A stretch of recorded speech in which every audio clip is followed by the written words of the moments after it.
The views and opinions expressed on all radio shows broadcast on Tom's Radio Toronto are entirely those of the hosts, guests, and callers who are entirely responsible for all show content and do not in any way reflect the opinions of Tom's Radio Toronto or its staff. These broadcasts are presented and made public as entertainment and general information only, in the hope that they will be entertaining and informative to listeners. They are not intended to diagnose, treat, cure, or mitigate in any way any disease or condition, or to promote any specific lifestyle, belief, religion, political affiliation, or other personal practice, nor is the information presented necessarily accurate or verifiable. Hello, my name is Bruce Gilboard. I am a married father and a grandfather. I was a rabbinical student, a financial planner, and a tribunal judge. Today I'm semi-retired. I like to believe I have been trained in and picked up along the way some wisdom. That's why we call it the Wisdom Show. But my role today is the show's producer, director, and most important, I'm a student of the show. The purpose of the show is to become a better person. But we will let the text define its purpose in a more elegant way. To put you in a more open frame of mind, I want you to ask yourself a question. What is wisdom? It's frankly an unfashionable word. Just the same, another unfashionable word is dignity. People just don't use it in this generation. But bringing it home a little closer, how do you get respect? And also, how does respect avoid you? My broad purpose in creating this show is to better society.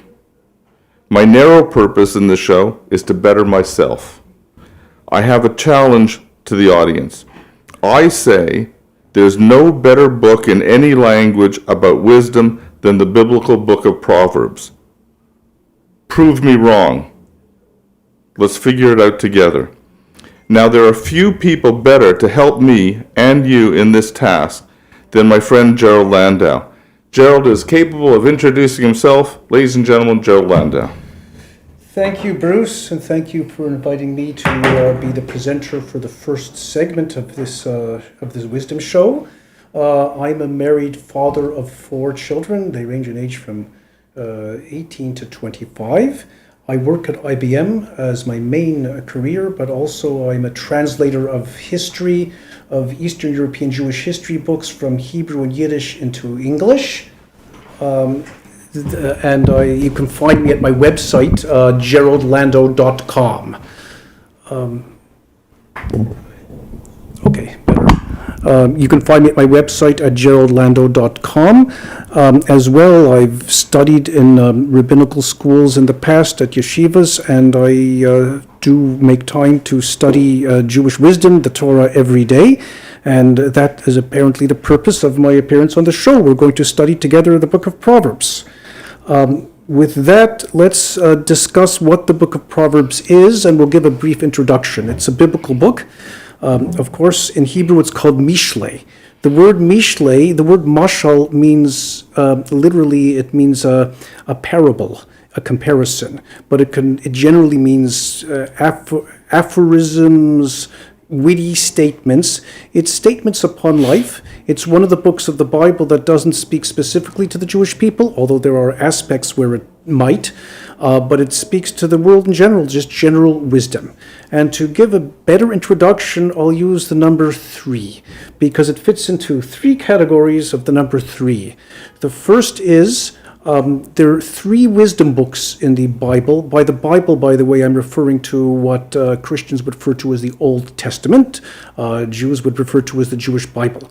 The 3 wisdom books are the book of Job, Proverbs, and Ecclesiastes. Kohelet, we call that in Hebrew, the preacher. Those are the 3 books of wisdom. As well, there's 3 books that are traditionally attributed to King Solomon. The author would be King Solomon, and those are Proverbs, Song of Songs, and Ecclesiastes. You can see the 2 of them have overlapped, but we have another one in there. As well, there's a third set of 3, The Bible itself in Jewish tradition is divided into three parts: the 5 books of Moses, which is the Torah or the Pentateuch, the prophetical books, and then we have what we call the writings. If you want to know the Greek term, it would be the hagiographa. That's we call it in Hebrew the ketuvim, the writings, and this has 3 sections. One of the sections is the 5 scrolls, these small books. That's the Song of Songs, Ruth, Esther, Lamentations, and I'm missing one. Esther, and Lamentations, Ruth, Esther, Song of Songs, and why am I missing one? I'm missing one there, but these are read liturgically. I said we're students. Yes. These are liturgically read at various times of the year in the synagogue service.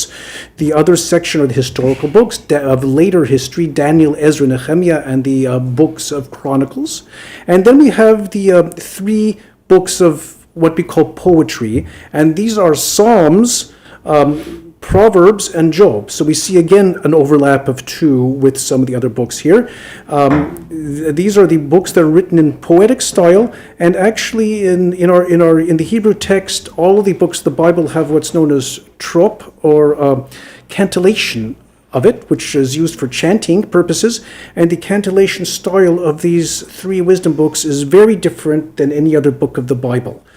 So those are the sets of 3 of which Proverbs falls into all of them. So to sum up, it's a wisdom book written by King Solomon, and it's one of the poetic books of the hagiographa, or of the ketuvim, of the writings of the latter section of the Jewish Bible. So that sums up what it is.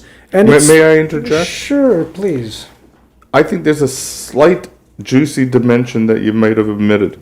Mm-hmm. I see that in the word mishle, would also force a translation that it refers to. It's a picture of the essence of the topic. If I say dog, it conjures up a picture of a dog in one's mind. Mishle is the book of Proverbs, and a proverb in particular are all concepts. But he's constantly referring to images. So if you were a daydreamer in school and glanced out the window and looked at the clouds and saw a certain image, this is the book for you. Okay, sounds good. With that, one more statement of introduction. I mentioned this is one of the books written by King Solomon. It's said that King Solomon wrote 3 books. The first one is Song of Songs. It's a love story. And it's said that Solomon wrote that early in his life, when, of course, life looks all like a bed of roses. And bed of roses comes up quite often in Song of Songs, as do other portraits of that nature. Then, in the middle of his life, he wrote the book of Mishle, the book of Proverbs. He learned the wisdom of life, how to behave, how to act, how to deal with various life situations. Later in life, in his old age, when things get a little more difficult, he wrote the book of Ecclesiastes, which talks about the futility of life. The word hevel, which means, it's often translated as vanity, but it means brevity. It's like a breath. The shortness of life, the meaninglessness, seemingly, of life is mentioned, is talked about in Kohelet, and that's when he, towards the end of his life, he realizes that maybe he wasted some things, maybe he overdid some things, a reflection back on the futility of life. Yet all 3 books seem to have one common theme, and that's the divine, that life without some sort of a belief in God is meaningless. At the end of Ecclesiastes, that's the conclusion. And in Proverbs, as we'll see in a moment or two, that's the introduction. In Song of Songs, it's a little more hidden. It just looks like a love song, but one could interpret it, in Judaism, we interpret it as a love song between God and the Jewish people, between God and the people of Israel. So there's many ways of interpreting it. We'll leave that for now. This is about Proverbs. With that, I will start reading the text, and we'll see what it's about. The first 6 verses are actually the introduction, which talk about the purpose of the book. I'm reading it, by the way, from a translation. It's called the Stone Tanakh, the Stone Bible by Rabbi Arya, which was translated by Rabbi Arya Kaplan, a sage from the last generation who unfortunately died at the young age of 848, having written a plethora of of literature, of wisdom literature. So We could do a show on his writing. We do 10 shows on his writings. We can. We can. So the Proverbs of Solomon, the son of David, king of Israel. So the first verse tells you who the author is very clearly. In order to make known words of wisdom and discipline, to make words of understanding discernible, to accept wise discipline, righteousness, justice, and fairness, to provide simpletons with cleverness, a youth with knowledge and design, that a wise one may hear and increase his learning, and a discerning one may acquire strategies, to understand parable and epigram, the words of the wise and their enigmas. A lot of repetition here, of course, in different ways. One of the themes that comes out here, a very important theme, is that the wisdom of this book addresses, it's called here simpletons, I don't know if that's the best translation, uneducated people, they can learn from here, but the wise can also learn from here. You know, when you're talking about life wisdom isn't only for the scholars. Sometimes the uneducated people who've suffered what we call from the school of hard knocks may have more life wisdom than the people who live in the ivory towers. So there's what to be learned here by both the uneducated, the youth, and the older people who may be wise and who may be well schooled. They can learn something from this book, and that's what's made clear in the introduction. So I have a note from previous study. Please. Lapitim is simple, right? Correct, pataim. I'm wondering if that's the same pita for bread, and these guys are bread heads. What do you think? That's, I would think, Does it fit? It's a piece of biblical humor. Okay, fine. A biblical humor. I wouldn't No necessarily... one says bread heads but me. That's my I original. wouldn't read too much here. Now we have one of the most famous verses of this book. I'm at verse 7 right now in 8. The fear of heaven, the fear of God is the beginning of knowledge. Foolish ones scorn wisdom and discipline. And here's the famous verse. Hear, my child, the discipline of your father, and do not forsake the teaching of your mother, for they are an adornment of grace for your head and a chain for your neck. So we have some very interesting and important statements in these three verses. One is that to begin knowledge, and this isn't talking about the knowledge that you get by opening an encyclopedia or studying science. It's the knowledge of life and the knowledge of how to live a proper moral life. It's saying that the fear of God is important for that. It didn't necessarily say the Jewish God. It didn't necessarily say the Christian God or the God of Islam. Now, there may be overlap between some of those. That's a topic for really another show. But it did say that some belief in the higher authority is necessary for living a life of wisdom, of moral wisdom. One can argue that. There's atheists who live a good moral life, but when left to its own devices without the supernatural, morality becomes subjective. And to see an extreme example of what happens when morality becomes subjective, in Nazi Germany, it became morally acceptable and proper to kill those who one didn't agree with, whether they were Jews, whether they were homosexuals, whether they were the gays. In all those type of situation, in Nazi Germany, it became legal to round them up and kill them. One needs a standard that goes above humanity in order to have a proper moral life, and this is, of course, universal. It didn't specify any religion in particular.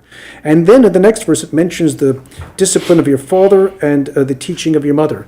I'd like to say, it's a new paragraph starts, and I think when he says, Shema, hear my son, it's almost a signal, like an indentation. There is a new paragraph here. It's just past the introduction. That's probably why. Mm-hmm. But we hear that one should listen to one's parents. Now, it's very common that one feels one knows better than one's parents. I think most people go through a life phase where you're smarter than your parents. What do they say? When you're 20, your parents are bothering you. When you're 50, you're saying, I hope they're going to be around for a while. And when you're 70, you wish you had them back.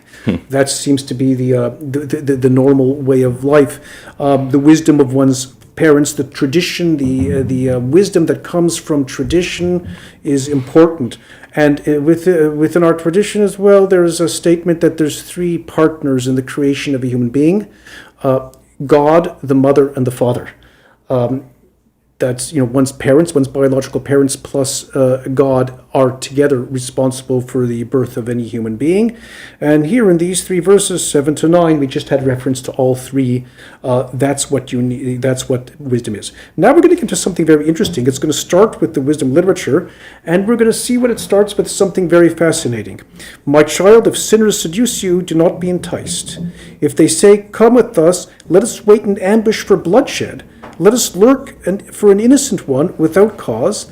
Like the grave, let us swallow them alive, whole, like those descending to the pit. All precious wealth is found with them. We will fill our houses with booty. That's a reference to the robbery. Let's go and steal. Cast your lot among us. There will be one pouch for all of us. We'll share. They're nice people, robbers. They share the booty, so long as you join them in their actions.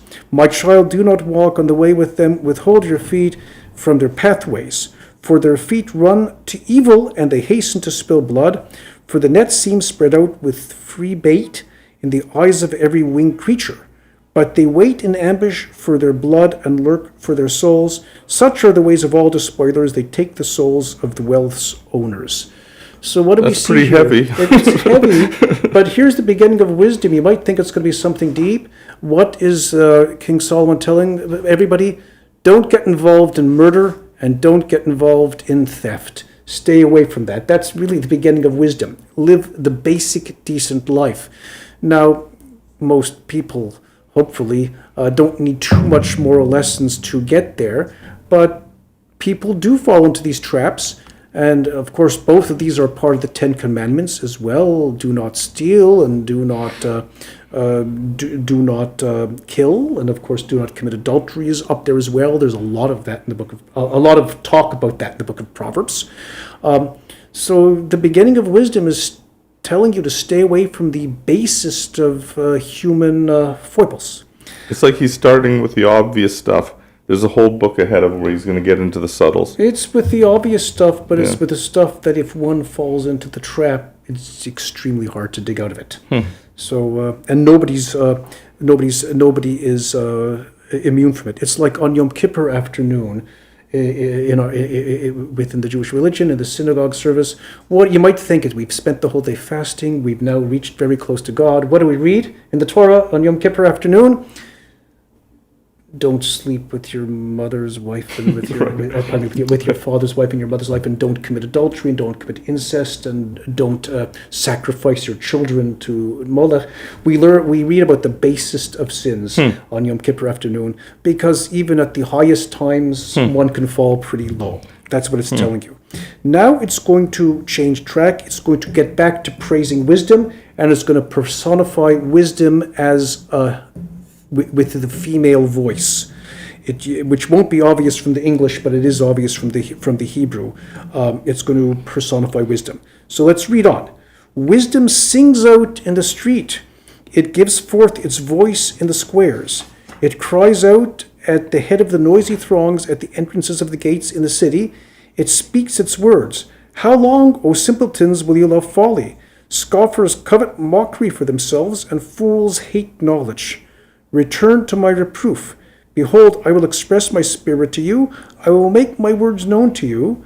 But because I have called you and you have refused, because I stretched forth my hand and no one listened, and you rejected my every counsel and desired not my reproof, I too will laugh at your misfortune and mock when your dread arrives. I want to interject. We will interject here, yes.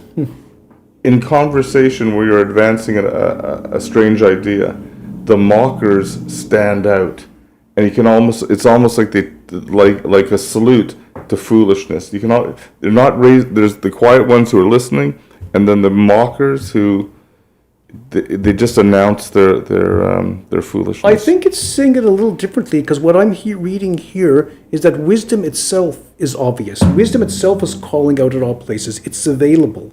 It's available to anybody so long as they will listen. That's what it's saying. Okay. But then towards the last two verses that I read here, it's saying, I know you're not going to listen to me, and you're going to fall into trouble if you don't listen to me. Me, of course, being wisdom here. That's who the me is. And if you don't listen to me, you'll find yourself in trouble, and I won't be there to protect you. It says, when your fear arrives as a sudden darkness and misfortune comes like a storm, when affliction and oppression come upon you, then they will call me, but I will not answer. They will search for me, but they will not find me. So wisdom, what it's saying is when you're in trouble, then you'll say, why didn't I listen? And then it's too late to listen. It's interesting, the word here for the sudden storm, the disaster that befalls somebody, the word used in the book of Proverbs here is the word sho'ah, which means a sudden storm that sweeps away. Yeah, I have whirlwind. It could be a whirlwind. I don't think that's usually sa'ar. We see that word. It could be, but we see that word in Job often, when Job speaks in the whirlwind. It's a storm, but the word sho'ah, of course, has been taken from here. It's also used it's also used in the prophets a few times. Has become the Hebrew word for the Holocaust, the storm that swept away. This is this is the source of the term. So it comes from the Bible. I wish I could show the audience. In Hebrew, there's vowels underneath the letters. For this word, there's no vowels underneath the letters. That's primarily because there is vowels, because the vowels, of course, come later. There is a Masoretic change here. There's certain words which in the original Hebrew are spelled differently than they're pronounced. Right, it's very good. It's in the margin. Very There's good. an interchange of the aleph and the vav. Yeah. Why that happened, we don't always have a good explanation for why that happened. If you look at other books, such as the Book of Ruth, you'll find even in some cases there's a missing word which is filled in. So there's a few, we call these, the Masoretes were the traditional redactors of the Bibles who made sure that they all looked exactly the same. And of course, they looked 99.9% the same to start with, but they dealt with that 0.1% of differences. And we have what we would call here a cricative. That means in Hebrew, something where the written form is different than the way it's pronounced. So that explains the word. And yes, it's fascinating. It happens to be on the word sho'ah. So it's going to go on. Wisdom is going to continue to talk here in its first person. Because they hated knowledge and did not choose fear of God. Here we have again that fear of God is an important part of wisdom. They did not desire my counsel. They spurned all my reproof. They will eat of the fruit of their way. I guess in English we would say what comes around goes around, or what goes around comes around. That if you find yourself, if you act foolishly, you'll find yourself caught up in the net of foolishness. They will eat of the fruit of their way and will be sated with their own schemes. For the tranquility of the simpletons will kill them, and the contentment of fools will destroy them. It's interesting, the tranquility of the fools. It's talking about people who don't think their way through life, who just live life wanting to enjoy life, wanting to get the most out of life, just in terms of physical pleasures, without thinking of higher values. Eventually something comes to haunt them. I'm always troubled when people say, listen, in contemporary society, listen to your heart. It'll all work out. And I'm thinking, this here is complacency of fools. That's I'm going to just give another comment on that subject. Yeah. The Jewish term, or in the Hebrew rabbinical literature, for a non-believer is an apikoros, which means an Epicurean. Now we think of Epicureans as people who love fine food, but it comes from the philosophy of eat today, enjoy today, because you won't be here tomorrow. An Epicurean. That word apikoros has been taken into rabbinic literature as the term for of a heretic, of a denier of divine. Next time I see a fine dining sign, I'm gonna quiver. And it doesn't mean we don't shun fine dining. We don't shun enjoyments of life. Judaism doesn't shun marriage and that type of relationship. But everything within moderation and everything with the recognition that there's a higher purpose in life. So we're not ascetics. I think that's the word. We're not ascetics, but we also are not expected to spend our time just enjoying life for the sake of enjoying life. There is a higher purpose, and I think that's what it's saying here. The tranquility of the simpletons will kill them. Somebody who's, let's say, nothing wrong with a little bit of travel. I enjoy it as well. Somebody spends their life traveling and writing travelogues and eating every cuisine that's out there. Eventually, old age will catch up to them, and like everybody, they'll spend, the last few months of their life in the hospital in pain. That, not like everybody, but that's a common thing. one should think about higher purposes. I think the book is calling that out in many different ways. And here how ends the chapter, but he who listens to me will dwell securely and will be undisturbed by the fear of evil. And again, that doesn't mean that evil won't happen. Evil does happen sometimes indiscriminately, but the best protection that one can make against evil is to live a decent life, a life of godliness, of accepting that there's a divine above, but living in this world as well. That's what it's telling you here. I can give the medical example here too. If you eat good food and you eat a good diet, there's no guarantee that you won't get sick. We all know that things happen, and illness happens to people even if they live well. But you're increasing your chances of living a more healthy life if you maintain a good diet, if you maintain well-balanced health procedures. Shall I say, if you take a COVID shot, or if you, if you keep away from viruses and you listen to you wear, yes, when needed, you wear that mask as well when needed. You follow good medical advice, you're just increasing your chances of living a healthier life. You listen to wisdom and morality, you're increasing your chances of being respected in this world, of making a mark in this world, and of leading a meaningful life. And then even in old age, when infirmities do come up, there'll be contentment of knowing that you lived a meaningful life. So that really sums up the first chapter of Proverbs. And to sum it up in 3 words, wisdom is vitally important. I think we should take a break now. Okay. And we'll be back in just a moment.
Ladies and gentlemen, we are back and we are continuing with Gerald Lando. I'm Bruce Gilboard, and we are reviewing the biblical book of Proverbs.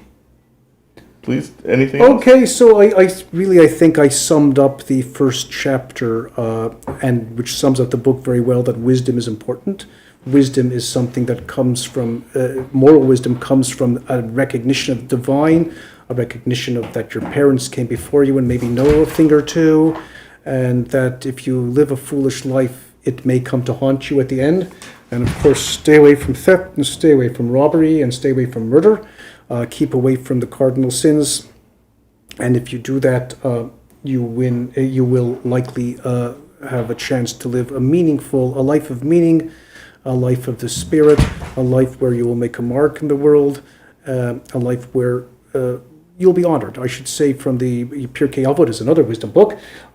It says if you honor others, others will honor you. If you run around looking for your own honor, of course, honor flees from you. So this is a guide to living a meaningful life. That really sums up the first chapter. Thank you very much. I think we're on to the next segment in our episode, the book report. And Gerald, our distinguished guest, will brief our audience on a contemporary author who very well seemed, unfortunately, passed away about 8 months ago.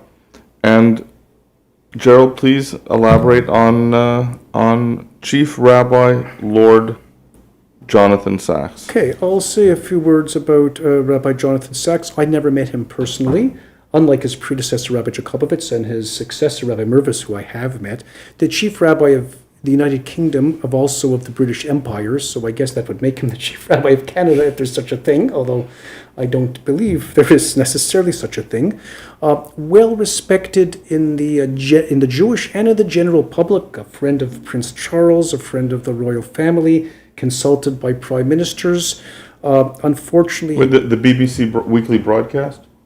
he's on the radio. He was on the radio frequently. Yeah. And what's important to me, the author of about 40 books. And these books don't just speak to the Jewish people, although some of them do. They speak to the world at large, and again, they're wisdom literature. I had realized from hearing snippets of his words and maybe reading articles of him over the years that I related very much to his way of thinking. So after I heard the sad news that he passed away, I made it my project to get my hands on as many of his books as I could. And I've already read about 15 of his books. He has about 40 of them. So that's been quite a project over the last few months that I've had. I'm not quite finished. I still have a few more to go. Just to sum up a few of his main ideas, there's something called the dignity of difference, that we're not all supposed to be alike, and that there are different religions in the world. And he even says God may have, and this is a very brave statement for a Jewish rabbi or for any theologian, God may be speaking to different people in different ways, that we're not all necessarily supposed to be the same, and we have to respect each other's differences, and that's what's most important. He was good friends with very good friends with who would it be, the chief Anglican primate of England. I think they maybe even played squash together at one point, but they could discuss together. He was very much into interreligious relationships and how we all should get along. That's called The Dignity of Difference, one of his books. He talks frequently about balance. Of course, the state of Israel is very important to him, as it is to most Jews, and that it gives the Jewish religion a chance to act out its full set of law, even when it has leadership. When it's running a country. But with that, he doesn't negate the meaning of the diaspora as well. And he certainly says that life in the diaspora can be very meaningful, and that we're here as well to promote our message, and not our message that everybody should be Jewish, but a message that there is a divine aspect of the world, and that we have to live a good moral life to promote that throughout the world as well. So he's balanced in all these different ways. Did you read The House We Built Together? I didn't read that. Oh, that's exactly what you're talking about. It's very similar. Yes. Okay. It's very similar. I'm right now reading his prayer book commentaries on the daily service as well as the Rosh Hashanah Yom Kippur service. So I'm gleaning some insights from that. As well, there is the first one I read. I forgot what it's called now, but it was just 1 to 2 page transcripts of his BBC shows, just dealing with, like, the Book of Proverbs, with common sense wisdom of how to live life.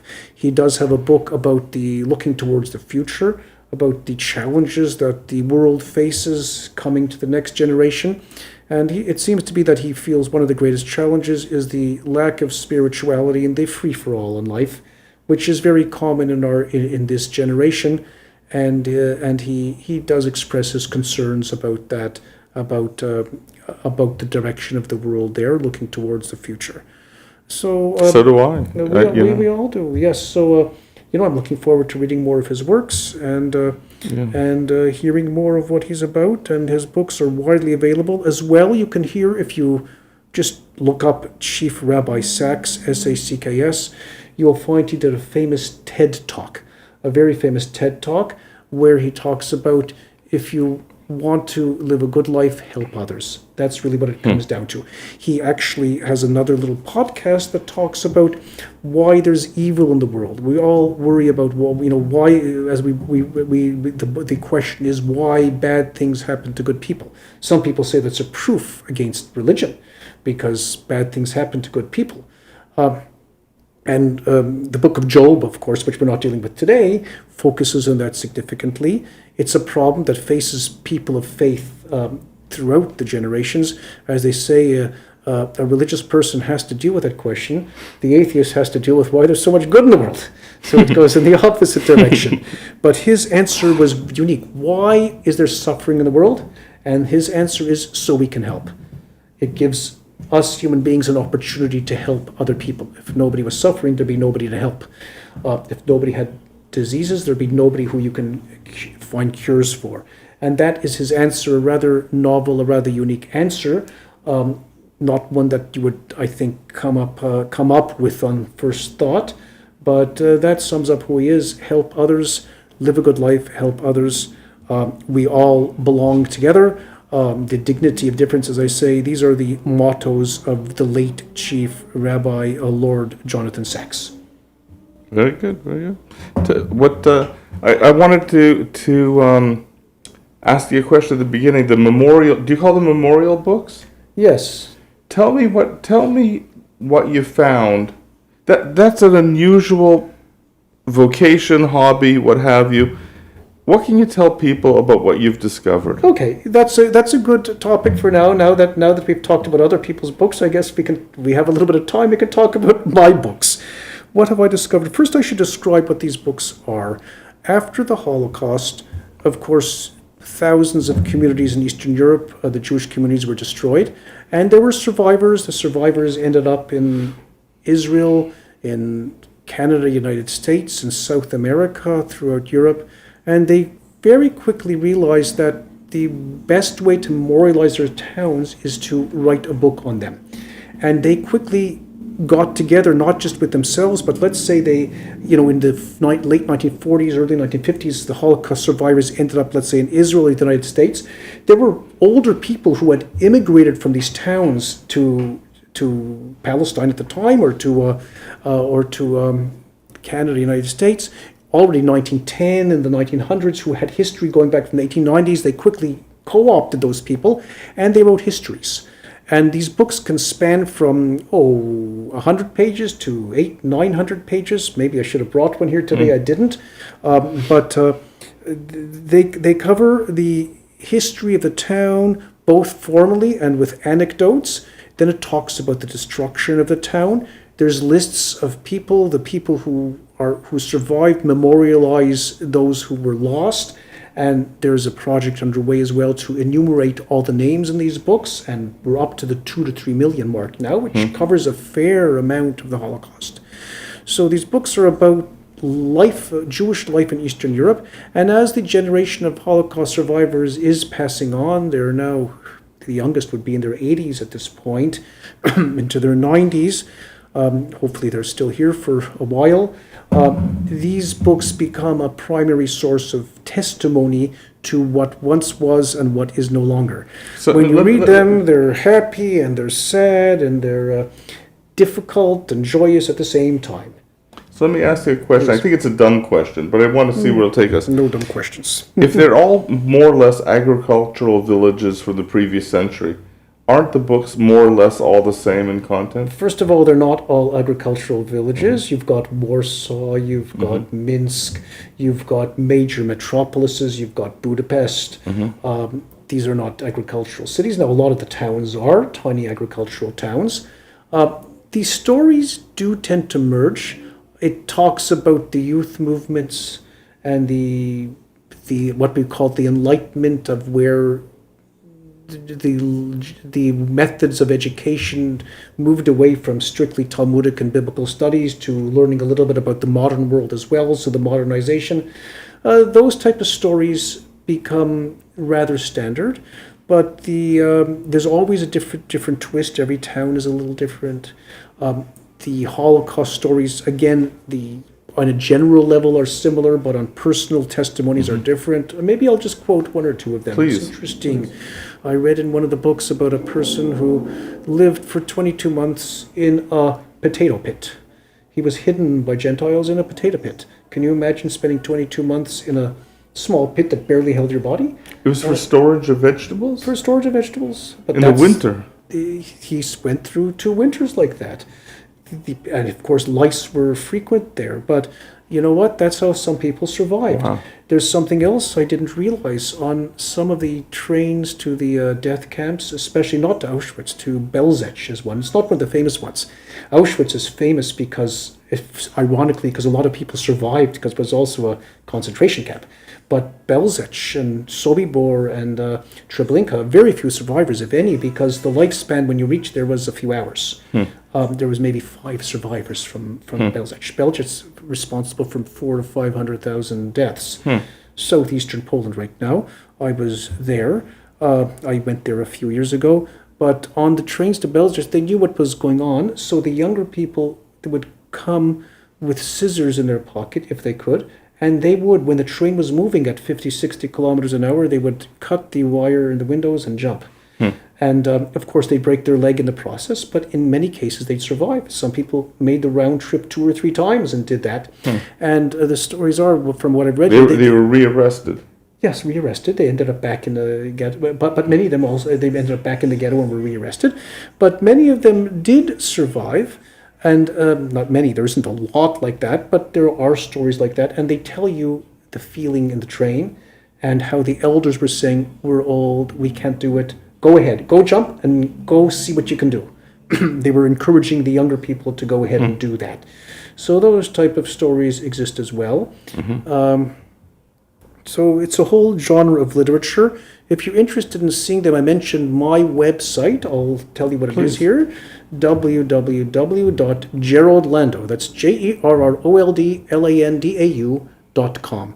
If you do that on my site, I have links to all the translations I've done. They're published online. Once these books are published online, eventually we work with an organization that does make print on demand, so they're printed as well. Most of my translations are done under the auspices of a group called Jewish Gen. That means Jewish genealogy. Jewish Gen, that's jewishgen.org. If you went there, you can find the organization. And there's other translators other than me, so you'll find that there's hundreds and hundreds of these books available. One thing I always notice about this, there's controversies. Did the Holocaust happen, and was it 6 million? I don't want to get into that in detail now, but should I say there's about 1,200 such books. If you take 6 million and you divide by 1,200, you end up with about 5,000. So if each book accounts for about 5,000 people, you get to the number 6 million pretty easily. So it's, to me, a way of getting my handle on my head around what happens.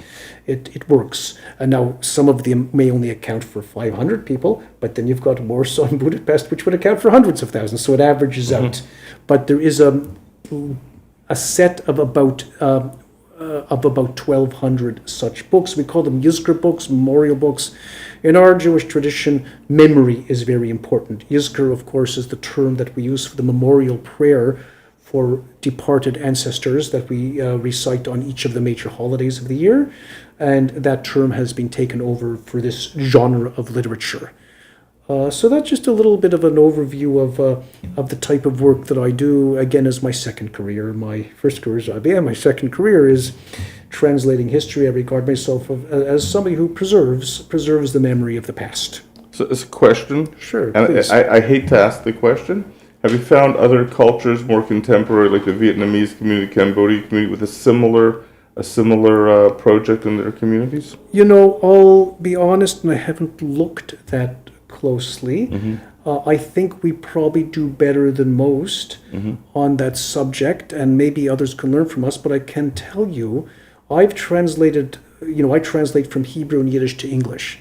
In Poland, they figured out that these books exist, and in some towns in Poland, they are now taking the English translations and translating them to Polish, because there's a renaissance there of wanting to know their history and wanting to know what happened to the Jewish community, and it's something that's important to them.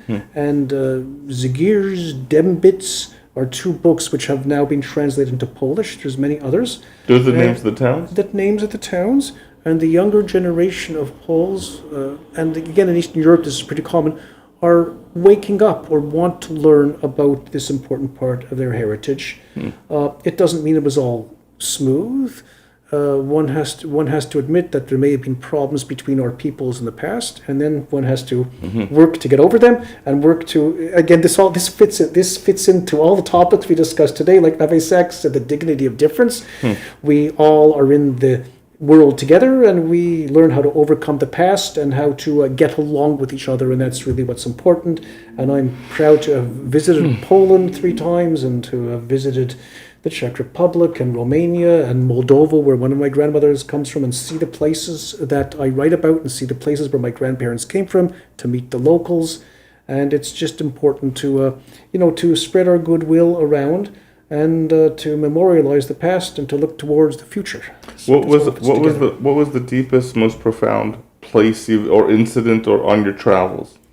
Well, one can divide that into personal versus public. Go ahead. Personal, of course, seeing the synagogue in the town of Zavercha, which is falling apart, where my grandfather grew up, and that's where he would have ended up. He would have been when he was young, was meaningful. I was at the cemetery in Zavercha. I was able to find intact the graves of my great-grandfather and 2 of my great-great-grandparents, which is unusual, because in most cases the cemeteries were destroyed, but in some places in southern Poland they weren't. So on a personal level, that was important to me. On a more public level, I'll say my visits to the concentration camps were a bit surreal, and I've now been in 7 different concentration camps. They're a bit surreal, but I was in the city of Lodz, or as it's called, Łódź in Polish. I was at the one of the largest Jewish cemeteries in the world, 160,000 graves. Much of it is plowed over, and there's an area of 40,000 graves for those who died in the ghetto. Over the course of 2-3 years, they were buried there at first with gravestones, and later on just in communal pits.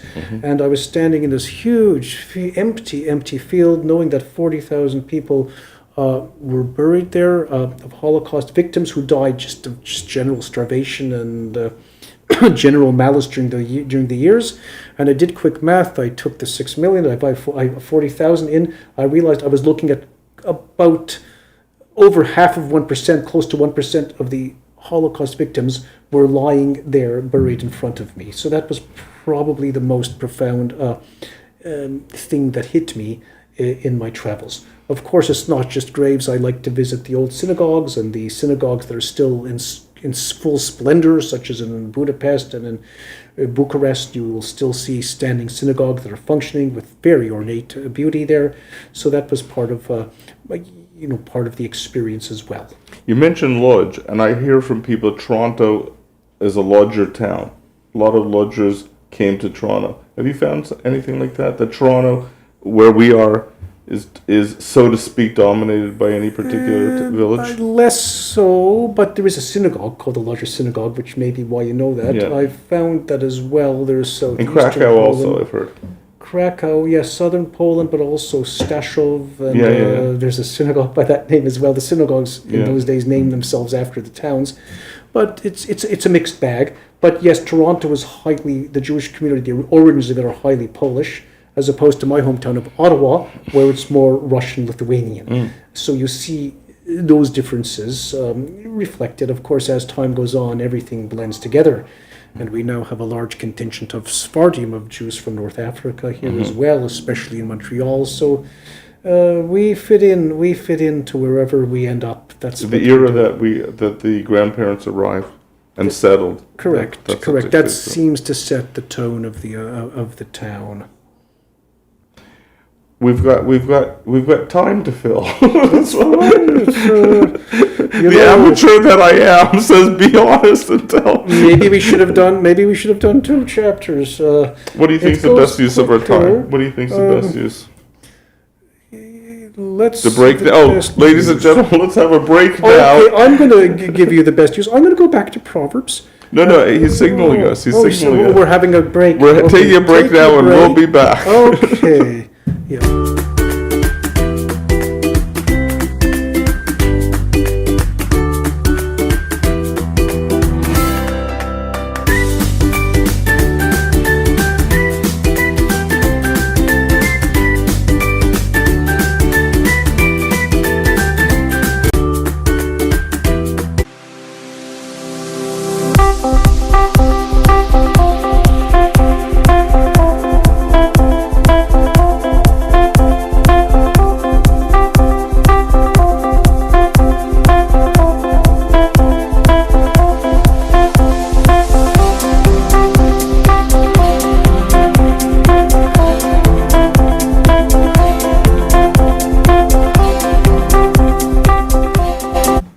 Ladies and gentlemen, we are back, and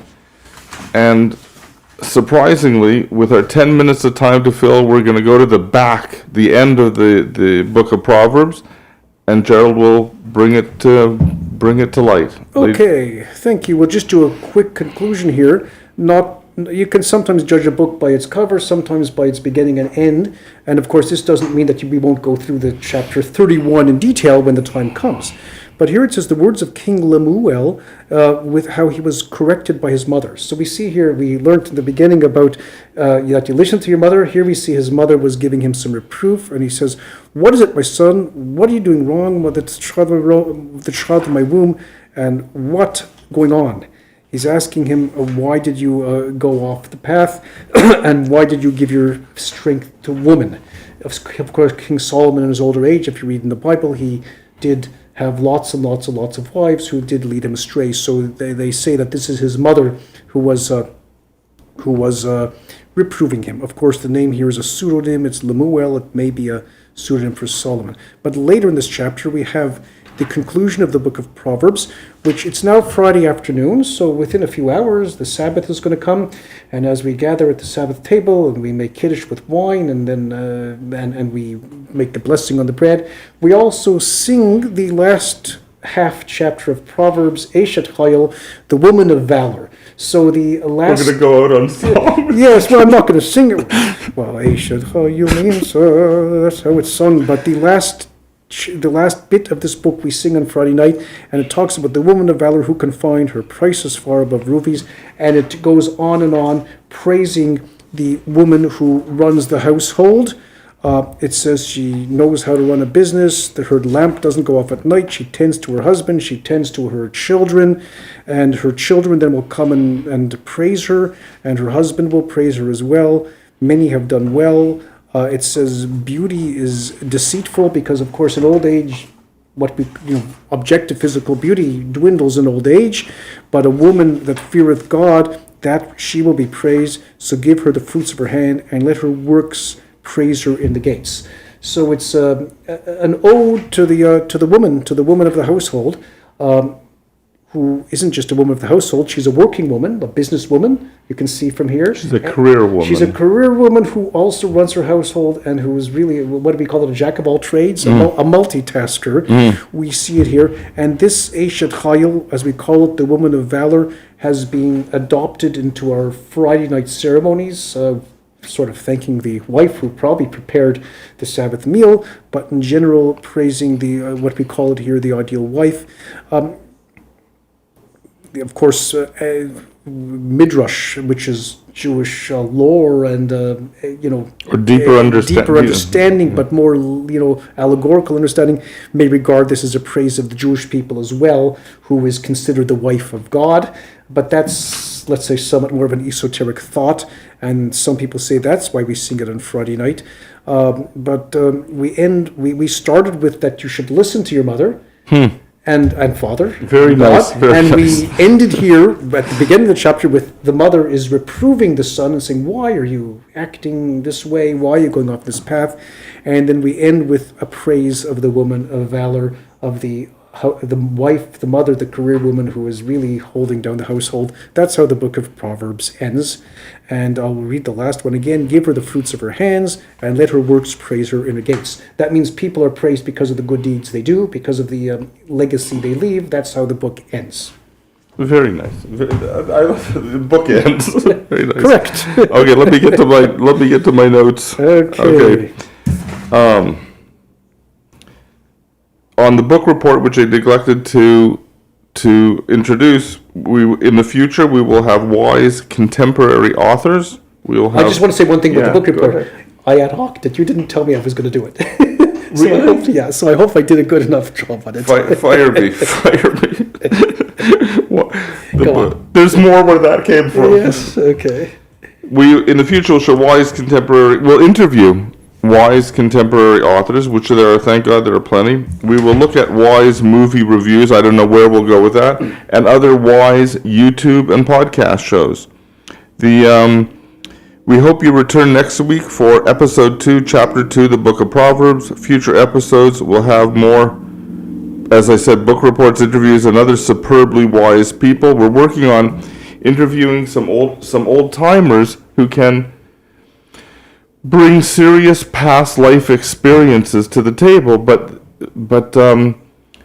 only 10 minutes for the show. That's an hour show with it, so I don't know how to work that logistics, and that might be the dominant part of the show, interviewing old timers. I just don't know. As this is a new show, please send us your constructive criticism. As the greatest proverb of all reads, advertising and sponsorship opportunities are available. Please share the show with your friends by hitting the share button.